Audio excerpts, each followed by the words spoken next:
Welcome into the In the Money podcast for KeenelandSelect.com for Wednesday, October 19th. Tom Leach here along with Keeneland's Director of Mutuals and Simulcasting, Jim Goodman. And we're going to take a look at the allowance feature on the Wednesday card. Plus, we'll also handicap the pick six rather than the pick four because there is a nice carryover, Jim, heading into the Wednesday card in that pick six. Yeah, with our short meets, we don't usually get this big a carryover, but it hadn't been hit for 3 days, so we got a $106,000 carryover. We're expecting to get probably $250,000 more in the pool on Wednesday. All right, well, let's see if we can help folks take it down. We'll start, though, in the feature, and that's the seventh race, allowance race, and a nice group of turfers here. Who did you land on? Yeah, I thought this was a tough race to get low in. I don't think it's anywhere close to a single in the pick four, pick six. I went out going with one go, all go on the outside. A couple of horses here coming out of really good races at Kentucky Downs, and I really like this one because it came from the outside post, got up to the lead and held on. Now, Kentucky Downs is speed favoring that turf course, so you might take that with a little grain of salt, but this horse needs the lead anyway, and Declan Cannon, who's riding pretty well right now, got up to the lead and held on, got a 93 buyer, so I'm going to take one go, all go. It may be a little bit of a price, 9-2 morning line. The obvious horses to take with him are Western Reserve, the 10 with Ortiz, just lost by neck in a really good race at Kentucky Downs to a horse named Flatline, which is a pretty nice horse. That was in a $149,000 stakes race at 1.70 miles. High Noon Rider, the 5, lost last time out, but ran really well ran well at Kentucky Downs behind one go, all go. But if you go back to the races at Saratoga and Monmouth, Michael Maker takes this horse over from George Weaver. First time Maker is 23%, so I think you got to put him in there as well. And then probably the favorite is going to be Ascend with Ground Motion and Le Peru from the one hole. Has a win over the course, a win at the distance. Ran really well at Saratoga. Flopped as a favorite at Belmont. Don't know what happened. Almost ran dead last at Belmont in an $80,000 optional claimer. At 1.16 miles. Really no excuses, just didn't run very well. And that worries me a little bit, but those 90 buyers back at Saratoga and Belmont put Ascend right here. So I like those four horses. One go, all go, just with a very slight edge on top. I ended up going to Ascend because the motion horses are running so well. He seems to be picking good spots, and they get Le Peru to ride, and he's outstanding on this turf course. And then I like the fact that the horses had a couple of good runs over the Keeneland turf course, and that usually is a good sign that the horse is going to continue to run well once they've done it before on this turf course. Western Reserve, a horse that Ascend has competed against. I also want to have on the ticket. High Noon Rider, one you mentioned, I am going to use. The other one that I had written down for just in playing the seventh race by itself was Flashy Chelsea. I'm going to key everything around Ascend as the key horse, but Flashy Chelsea was the other one that I looked at. But I think I'm only going to go 3 deep in the multi-race wagers with Ascend, High Noon Rider, and Western Reserve. Pick six starts in race 3, so we'll jump in there, Jim. And this was a race where I couldn't narrow it down too much. I wanted to have several chances here. My win pick was Chocolate Ice Cream, dropping out in the maiden ranks. Kellen Gorder's 24% with second-time starters, and the horses got speed. Tsunami was well bet last time out. Mahalo Malaki and Perplexed were the other ones that I'm going to use on my pick six tickets. I'm going 4 deep in the first leg. How about you? Yeah, I think in this leg, you either go really deep or you take a stand. And I'm thinking Tsunami was bet down to 3-2 in his debut at Arlington on the Poly, and clipped heels and fell. Merle takes him back. Michael Stidham, one of the best trainers in the country, and I think he's running him back here.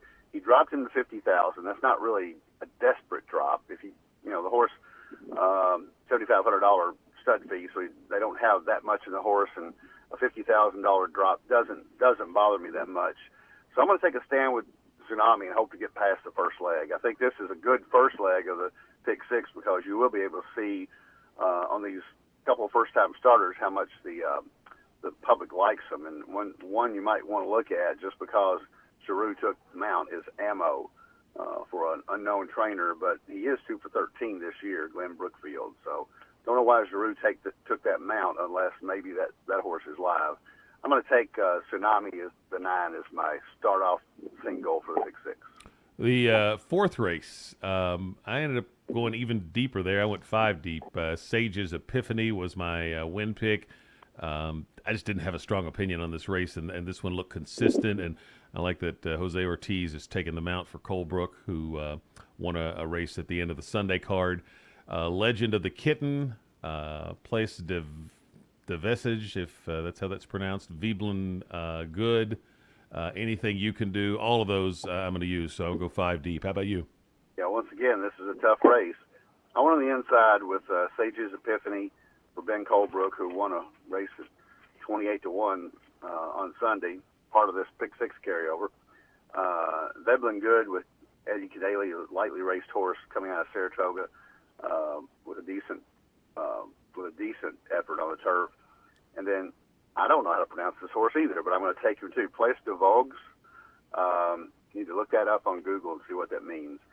Santana for Hartman. Horse has only won 1 time, just like everybody else in here.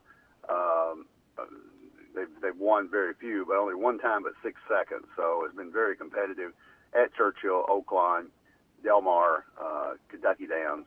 So I would take the inside horses here and try to take a stand with the 1, 2, 3. How about the 5th race? Take us through where you landed there. All right, 5th race. Got to go deep here. I did take a stand early. You taking a stand? You have not taken a stand. So you're going to come with a single one of these days. I don't think it's going to be this race. I could be wrong. But the 5th race, I have to go 5 deep here. I think Classic Rock, the 4, off that 1 start, probably is going to improve for Kathy Ritvo. She's not she doesn't have a lot of horses anymore, but this horse has a couple of really good works at Keeneland since that race at Saratoga. So Classic Rock at 8-1 for Giroux would be one of my picks. Motown Men, the 11, second for Wilkes after a promising debut at Churchill last month. Ran past his odds, got bet at 7-1, but got a 54 buyer in a $50,000 maiden race, so they're moving up to maiden special weight. Witness a Dream for Michael Maker. Maker's second. Called Wet Fast Track at Churchill first out. Was bet to 9-1. Got a little bit of play, and I think that horse has a shot. Don't like the 12 hole very much. Asmussen has 2. Untrapped, the 2 is working better, but don't overlook King's Reckoning for Asmussen, the outside horse. A lot of times that second horse for Asmussen or those big trainers runs well. And I'd also put Graham Motion in with Benevolent Prince, first-time starter, gets Ortiz, probably going to be the favorite. So if I can afford it, I'd go 6 deep here with the 2, 4, 8, 9, 11, and 12. I am going to single here. I think I'd either single or I'd go about 6 deep, and I'm going to just try to keep the ticket affordable if I was playing a pick 6.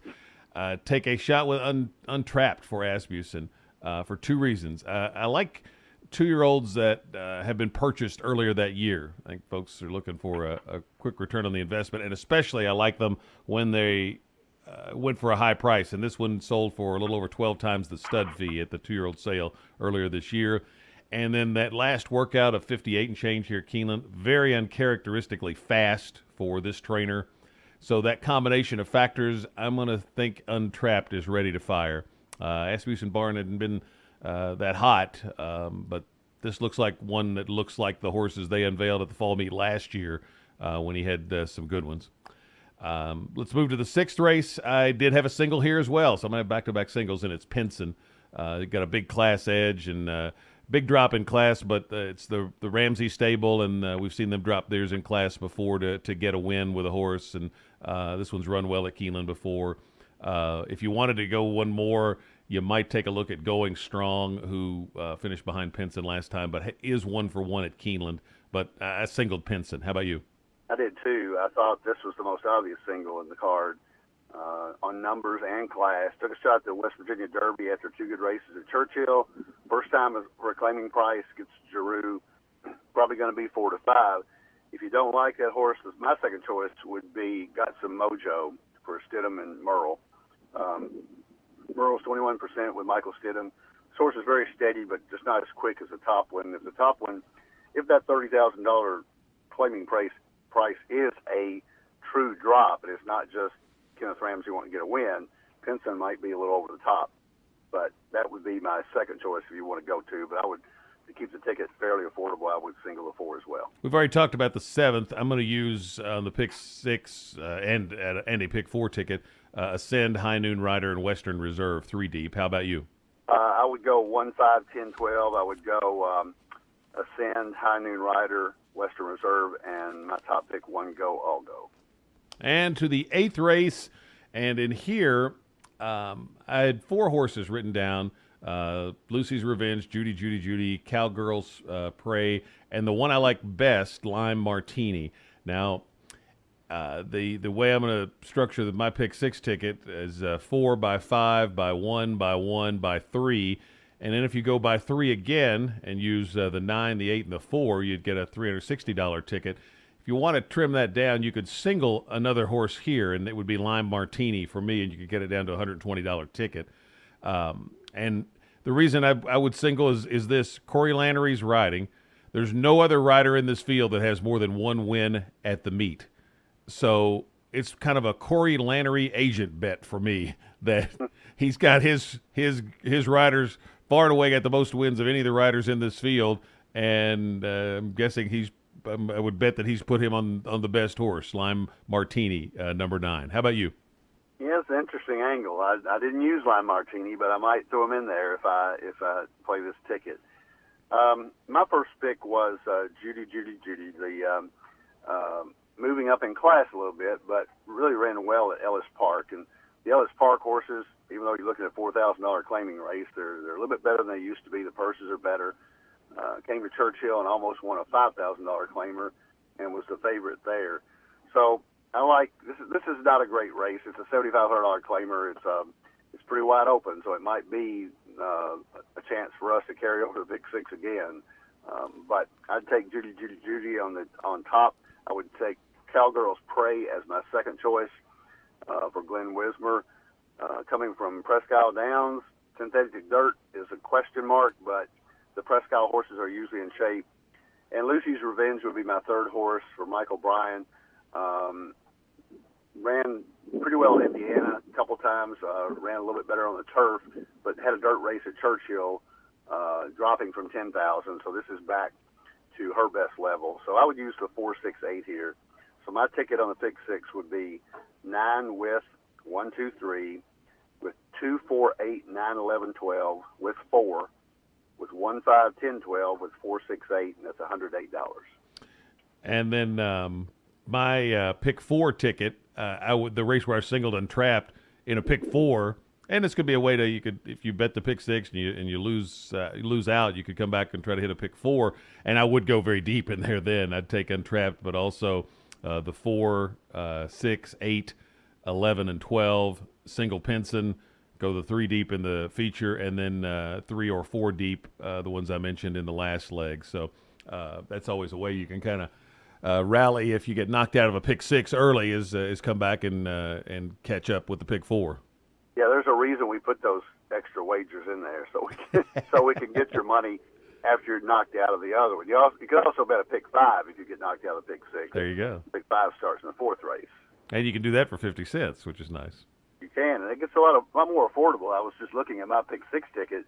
If I get knocked out of the first couple of legs, I can come back and bet the exact horses in a pick 4 for $36. Well, best of luck on the Wednesday card to everyone. And if you're playing the pick 6, putting a group together, good luck with that. And we'll be back with another podcast for the Thursday card at Keeneland. It is headlined by Moore. And we will be back to analyze that and the late pick 4 for the Thursday card. For Jim Goodman, I'm Tom Leach, and this is the In the Money podcast for KeenelandSelect.com.